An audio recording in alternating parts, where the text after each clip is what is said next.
Hello बच्चों, आइए देखते हैं प्रश्न। यदि z बराबर x प्लस आयोटा वाई तीसरे चतुर्थांश में स्थित है तो z का बार बटा z भी तीसरे चतुर्थांश में स्थित होगा यदि। चार विकल्प है। आइए हल करते हैं और देखते हैं इसमें से कौन सा विकल्प सही हो रहा है। तो सबसे पहले तो हम क्या करेंगे, मुख्य अवधारणा लिखेंगे। मुख्य अवधारणा, तो ये क्या होगा इस प्रश्न के लिए। तो देखिए, अगर आपके पास z समिश्र संख्या है, ये क्या है a प्लस आयोटा b, तो ये आपका क्या है, इस समिश्र संख्या का वास्तविक भाग है। और ये आपका क्या है, इस समिश्र संख्या का काल्पनिक भाग है। अब अगर हम चतुर्थांश बनाए एक, ये चतुर्थांश आपका, ये आपका y अक्ष है और ये आपका x अक्ष है। तो ये पहला चतुर्थांश होता है, इसमें दोनों क्या होते हैं, धनात्मक होते हैं। और ये द्वितीय चतुर्थांश है, इसमें पहला ऋणात्मक और दूसरा धनात्मक होता है। तीसरे चतुर्थांश में दोनों क्या होते हैं, ऋणात्मक होते हैं। और चौथे चतुर्थांश में यहाँ पे पहला धनात्मक और दूसरा क्या होता है, ऋणात्मक होता है। ये होता है आपका, ये दूसरा चतुर्थांश है, ये तीसरा है, और ये आपका क्या है, ये चौथा चतुर्थांश है। अब हम क्या करते हैं, यहाँ पे दोनों ऋणात्मक होता है, इसके मतलब कि x भी क्या होगा, छोटा होगा शून्य से, और y भी क्या होगा, छोटा होगा शून्य से। तो चलिए दिए गए प्रश्न को हल करें। z एक समिश्र संख्या है, x प्लस क्या है, आयोटा y है। तो इसका संयुग्मी यानी z बार क्या हो जाएगा, x माइनस क्या हो जाएगा, आयोटा y हो जाएगा। अब हम क्या करते हैं, z बार और बटा में z निकाल लेते हैं।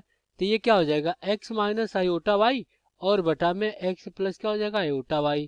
अब हम इसका प्रमेयीकरण कर देते हैं। तो x माइनस आयोटा y और बटा में x प्लस आयोटा y और गुणे में क्या हो जाएगा, x माइनस आयोटा y और बटा में x माइनस आयोटा y। तो देखिए ये हमारा क्या हो गया, ये प्लस बी और ये माइनस बी के रूप में, और ये माइनस बी ये माइनस बी के रूप में। तो ये हो जाएगा x माइनस आयोटा y का पूर्ण वर्ग हो जाएगा, और बटा में ये हो जाएगा x का वर्ग, और माइनस क्या हो जाएगा, ये हो जाएगा आयोटा y का क्या हो जाएगा, पूर्ण वर्ग हो जाएगा। तो इस प्रकार x माइनस आयोटा y इसका वर्ग हो गया, और बटा में क्या हो जाएगा, x का वर्ग माइनस आयोटा का वर्ग गुणे में y का वर्ग। अब हम a माइनस बी का पूर्ण वर्ग खोल देते हैं। तो ये हो जाएगा x का वर्ग प्लस आयोटा का वर्ग, और माइनस क्या हो जाएगा, 2 गुणे आयोटा गुणे x गुणे y, और बटा में आपका क्या हो जाएगा, बटा में हो जाएगा x का वर्ग। और देखिए हमें पता है कि आयोटा का मान जो होता है वो -1 होता है वर्गमूल में। तो आयोटा का वर्ग जो मान होगा वो कितना होगा, -1 होगा।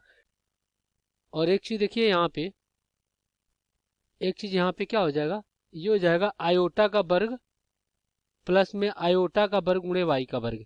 तो देखिए इसका मान -1 होगा। तो ये क्या हो जाएगा, x का वर्ग माइनस वाई का वर्ग माइनस 2 गुणे x गुणे वाई गुणे आयोटा, और बटा में क्या हो जाएगा, ये हो जाएगा x का वर्ग प्लस वाई का वर्ग। अब वास्तविक भाग काल्पनिक भाग को अलग अलग कर ले, तो x का वर्ग माइनस वाई का वर्ग और बटा में x का वर्ग प्लस वाई का वर्ग ये होगा। और फिर यहाँ पे प्लस क्या हो जाएगा, -2 xy और बटा में कितना हो जाएगा, x का वर्ग प्लस y का वर्ग ये होगा, और गुणे में आपका आयोटा होगा। इतना हो गया। तो देखिए ये भी क्या होना चाहिए, ये भी आपका तीसरे चतुर्थांश में होना चाहिए। तो यहाँ से क्या हो जाएगा, x का वर्ग माइनस वाई का वर्ग और बटा में x का वर्ग प्लस वाई का वर्ग, ये छोटा होना चाहिए शून्य से। और यहाँ पे कॉमा में क्या हो जाएगा, -2xy और बटा में x का वर्ग प्लस y का वर्ग छोटा होना चाहिए शून्य से। तो देखिए ये तो आपका धनात्मक होगा, x का वर्ग प्लस y का वर्ग, तो इसको भी छोड़ देंगे। तो यहाँ पे आपका क्या हो जाएगा, ये हो जाएगा x का वर्ग और माइनस वाई का वर्ग छोटा होगा शून्य से। तो x का वर्ग छोटा होगा किसके, y के वर्ग से। तो ये हो गया। और यहाँ पे क्या है, -2xy और बटा में x का वर्ग प्लस y का वर्ग छोटा होना चाहिए शून्य से। तो ये तो आपका धनात्मक है, तो -2xy छोटा होना चाहिए शून्य से। अब माइनस से जब गुणा कराएंगे तो यहाँ पे क्या हो जाएगा, -2 से जब गुणा कराएंगे तो ये xy बड़ा होना चाहिए किसके, शून्य से। तो यहाँ से आपका x भी बड़ा होगा शून्य से और y भी बड़ा होगा शून्य से, क्योंकि दो ऋणात्मक संख्याओं का गुणा होता है तो क्या होता है, धनात्मक होता है। तो इतना हो गया। अब यहाँ से देखिए x बड़ा है y से। अब देखिए x का वर्ग छोटा है y के वर्ग से, तो हमें पता है कि एक्स वाई क्या है आपका, एक्स वाई ऋणात्मक है। दोनों तीसरे चतुर्थांश में एक्स वाई अगर ऋणात्मक है तो यहाँ पे जो आपका x होगा वो क्या होगा, बड़ा होगा y से। क्यों, क्योंकि अगर हम एक उदाहरण से समझे, यहाँ पे एक उदाहरण से, तो अगर हम क्या करें, x का मान क्या ले ले, -2 ले ले, और y का मान क्या ले ले, -3 ले ले। तो अगर हम यहाँ पे -2 का वर्ग करते हैं, -2 का वर्ग, और यहाँ पे क्या हो जाएगा, यहाँ पे बड़ा छोटा होगा किसके, ये हो जाएगा -3 के वर्ग से।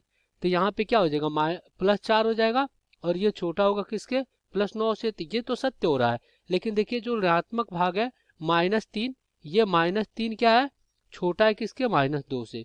तो यहाँ पे कह सकते हैं कि x का वर्ग छोटा है y के वर्ग से, लेकिन x क्या होगा, बड़ा होगा y के वर्ग, y से, क्योंकि x और y क्या है, दोनों ऋणात्मक है, यानी क्या है, छोटा है शून्य से। तो ये हो गया। अब आप देखिए यहाँ पे, देखिए यहाँ से क्या होगा, y क्या होगा, छोटा होगा x से, y क्या होगा, छोटा होगा x से, लेकिन x और y दोनों छोटा है किसके, शून्य से। तो ये आपका क्या हो जाएगा, इसका उत्तर हो जाएगा। अब हम विकल्प में देख लेते हैं कौन सा विकल्प सही हो रहा है। तो देखिए यहाँ पे विकल्प में अगर देखा जाए तो विकल्प सी आपका सही हो जाएगा। आशा करते हैं बच्चों ये प्रश्न आपको समझ में आया होगा। धन्यवाद।